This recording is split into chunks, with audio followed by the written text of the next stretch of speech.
tūlīt būs nosaukušās visas lielākās debatas publiskajos medijos. Divas no lielākām ir tātad Delfi interviju, 1-1 interviju. Kā jūs vērtējat savu dalījumu šo te interviju? Jāsaka, man nav bijis laika noskatīties pašam, lai no malas, mazliet no malas. Es jau no malas nevaru būt, bet tomēr mazliet no malas. Tātad tas iespējas 1-1, es ejot jau šo interviju, es ļoti labi apzinājos, ka Rēders ir pret mani, un, protams, arī Ģirds Valdis arī nav par mani. Tā kā, iznāk, kad es būšu 2-1. Vienu brīdi Rēders turējās, bet tad viņš jūta laikam, ka viņa partijas biedrs kaut kā tā nevisai labi airē, jo viņam ļoti pietrūka konkrētība. Un tad viņš metās un kļuva par pilntiesīgu politiķi. Atceraties, un sāka, kad, lūk, Valmierā ir mazāk trūcīgo. Un tā kā es viņam sāku stāstīt, ka trūcīgie ir atšķirīgi nosacījumi dažādās pilsētās, un līdz ar to tie nav salīdzināmi, viņš vairs man nedeva vārdu. un vēl kaut kas tur bija, jā. Bet, kopumā es domāju, kad skatītājs nav, atvainojiet, muļķis, un viņš visu redzēja un saprata. Tie, kuri neredzēja un nesaprata, nekas arī nav bēda. Ja. Kas attiecas uz to Delfiem un uz to Jāni Domburu, viņš ir vecs, tā teikt, stipendiāts no Šakāļiem, un tur man nebija ne mazāko šaubu, ka viņa mērķis ir stundās laikā mani, atvainojos par teicienu, izčakarēt. Jautājums tikai kā.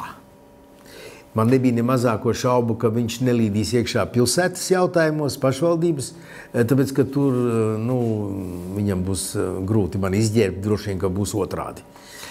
Un tāpēc arī viņš konsekventi stundu praktiski nerunāja ne par padarīto, ne par nepadarīto, ne par darāmo, ne par plāniem, ne par ko, bet rakājās 30 gadu vecā pagātnē, arī 20 gadu vecā pagātnē, un vispār šajā gadsimtā nevēlējās nokļūt ne pa kādu naudu.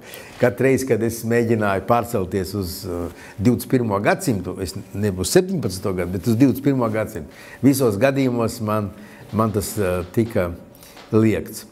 Bet man liekas, ka man bija iespēja, un es centos izstāstīt, kā 90. gados varēja nopelnīt nesliktu naudu, un uz kā rēķina tas nebija ne valsts, ne pašvaldības, bet gan klientu rēķina, kuri dzīvoja un strādāja Baltkrievijā un Krievijā, kāds arī, protams, Ukrainā un Kazahijā, bet krietni mazāk, ka tas bija absolūti legāls bizness, un no tā tika maksāti nodokļi, un attiecīgi, ja kāds kaut ko saņēma, vismaz tad tās bija dividendes, atkal pilnīgi oficiāls.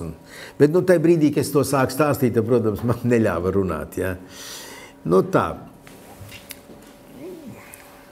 Man liekas, ka Domburam nekas tur prātīgs nesanāca no viņa iecerētā. Viņš cilvēks godprātīgi atpelnīja naudu, tā kā arī viņam neko nevar pārnest. Nauda nesmirt pat, ja tā ir no Šakāļiem.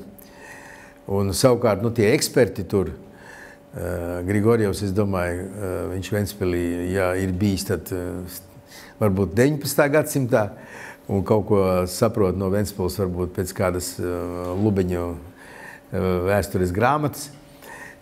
Ikstens ir vecs manas politiskais pretinieks, vecs tādā ziņā, ka sens. Un, protams, mēģināja, ka es nesaprotot, kāda starpība ir pēc tam tajā Twitterī, kāda starpība starp trūcīgiem un maz turīgiem.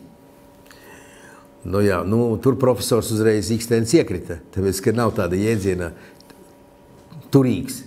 Turīgs tas ir tāds tirgus jēdziens, bet sociālā palīdzībā ir divi jēdzieni. trūcīgs un maz nodrošināts. Un trūcīgus nosaka ministru kabineta noteikumi ar vienu punktu atrunu, ko par mantisko kustamo nekustamo mantu, kas varbūt trūcīgiem, to nosaka katra pašvaldība atsevišķi, līdz ar to nav salīdzinām tie cipari. Nu, un maznodrošinātais, tur katra pašvaldība saviem saistošiem noteikumiem nosaka, un tur tas, tie dažādība ir milzīga. Ja. Nu, pēc tam, kad viņam vairākos Twittera ierakstos tika paskaidrots, ka nav maz turīgs, bet ir maz nodrošināts un trūcīgs, profesors pēc stundas saprata un sekmīgi aizvērās. Nu, cerams, nākošais nāks uz diskusiju labāk sagatavots. Tā kā rezumēja tāds, Dombura vadītajā raidījumā faktiski bija proporcija atšķirībā no Rēdera 2-1, tur bija stabili 3-1. Nu, aktieris, es tur negribu vērtēt, vai ne viņš bija. Kā man teica, es neesmu redzējis pats, bet kā man teica, ka viņš ir bijis diezgan tāds neitrāls.